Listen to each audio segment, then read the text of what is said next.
Hello, Conley Cubs. Welcome to the beautiful art room.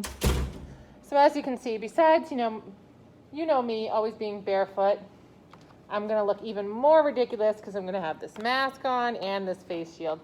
But since I'm alone in my room, I'm gonna take this off so you can hear me just a little bit better. So I just want to give you guys a quick tour of the art room. You'll notice there's a lot more tables in here, and that's because every single one of you is gonna have your own table this year. So that's actually pretty awesome because you're not gonna have to worry about sharing any supplies with any of your friends. You're gonna have your own supplies just for you.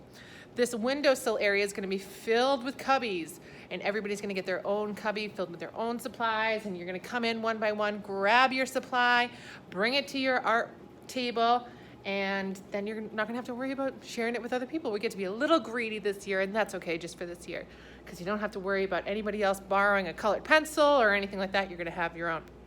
So I can't wait to see you guys this year in the art room. Hopefully we're gonna be doing some drawing, some coloring, some painting, 3D stuff. We'll see. I can't wait to see you guys. I miss you so much.